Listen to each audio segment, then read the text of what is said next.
Alrighty, so another quick comic book review because I have been told to read Daredevil. Everyone's been saying it's really good. Everybody's been enjoying Chip Zdarsky online. So I thought I would check it out, see what the hype is. This really isn't here or there, but I just saw I bought the second printing, so I'm very disappointed about that. That really hurt my feelings. I did not read the cover before I bought it. I just hurried up, snatched it, and left really quickly without really doing any deep investigation into what I bought. So here we got some, okay, hold on, review pause, just freeze.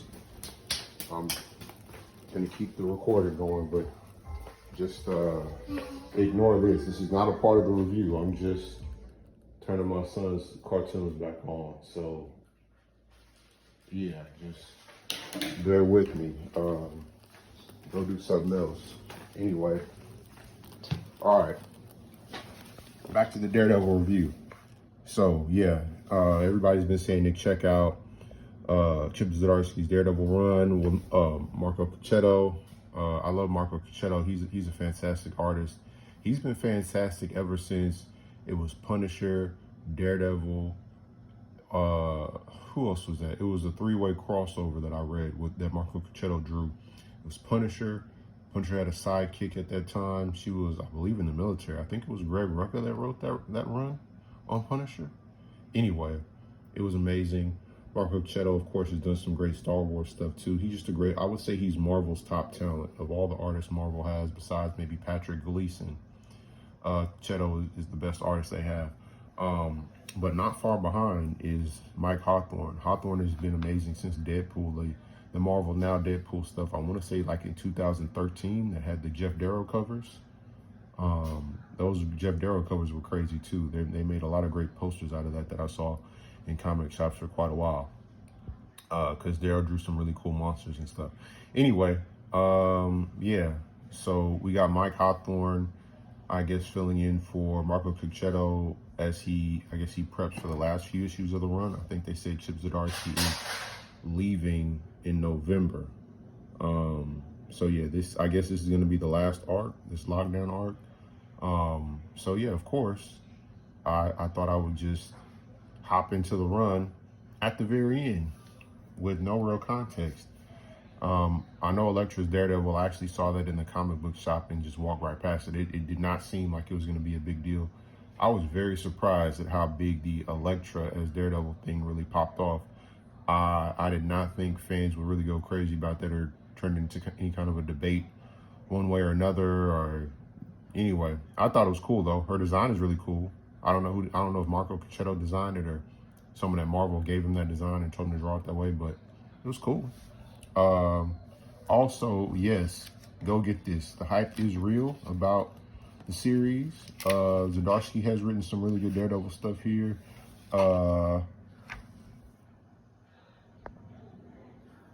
So this is great. This line is hard. Elektra saying, "I want to eat your soul." So if you were on the fence, I don't know. People been saying the Zdarsky stuff was cool, and I guess I like Marco Puccetto, but I've never really heard of him. I haven't read his stuff. No. Go get this Daredevil comic book. Also, look at this great sound effect, Chaka. I don't know what Chaka means, but I know what they're going for. So I really appreciate that. I'm not sure what Chaka signifies, but I also know exactly what it signifies. So that was really cool. Mike Hawthorne, man, he's just a master of the fundamentals. I mean, you see his anatomy is amazing, on point. Everything about this anatomy is on point. The anatomy in perspective, this skull is on point. There's nothing about any of this that is flawed. Mike Hawthorne is technically precise and perfect with every line. These camera angles, tilting everything a little bit to make it a little bit more visually engaging, going Dutch. Everything about this is phenomenal. So yeah, just a quick review. You don't have a lot of time to keep listening to me blather on about Daredevil. Elektra says, "I want to eat your soul." So yeah, it's perfect. Are there really any complaints? in this first part, there's lockdown part 1 here, and then we have lockdown part 2, which I don't know why is lockdown part 2 way down at the bottom, but then at the top here, I don't know, some of the logo design stuff, and then Daredevil's really big, but Daredevil's really small here. Anyway, I don't know. That's neither here nor there, but anyway. So yeah, the storyline is a little slow here in this first issue, but I understand that it's setting up the arc and setting up where things are going to go.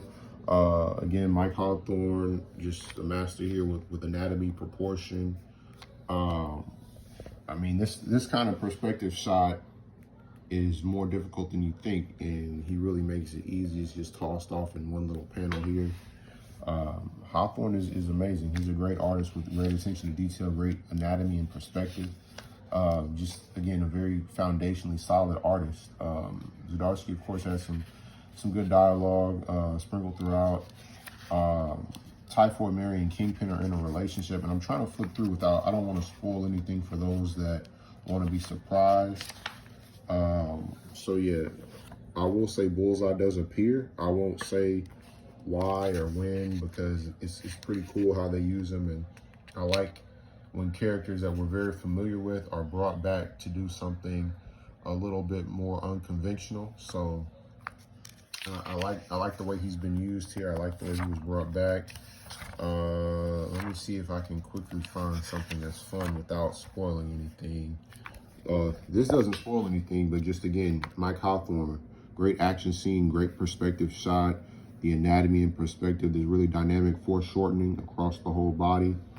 Fundamental stuff that doesn't get enough love, enough attention, but Hawthorne is amazing, very, very consistent. Did some great work on Amazing Spider-Man recently too. Go check out Hawthorne if you haven't seen him yet. Where is, I'm trying to find that really good shot. I don't know if I can find it, but there's quite a few good things in here. Little quick Hammerhead cameo. That's always good. A few good things in Lockdown Part 1. Part 2 is where things kick off. This issue 2 is a lot better, or I'm sorry, issue 32, but Lockdown Part 2.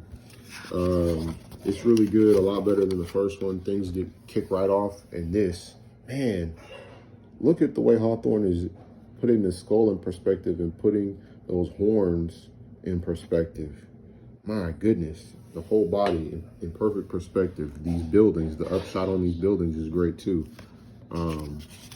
Yeah, Hawthorne is amazing. This Daredevil shot, this is great, amazing. This is giving me kind of like a Raid vibe, but I believe it's Paulo Rivera that started this with Mark Waid, this Daredevil vision. I could be wrong, but I'm pretty sure it's Paulo Rivera that really kicked that off and popularized this with Mark Waid on Daredevil.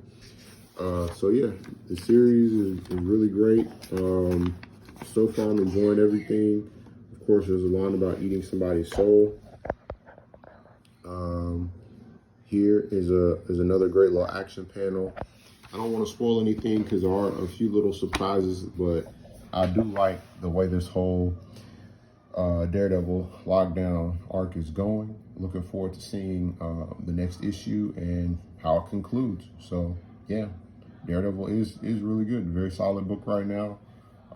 Great art from Mike Hawthorne, phenomenal art from Mike Hawthorne, and go check it out. All right, that is the review. Daredevil's great.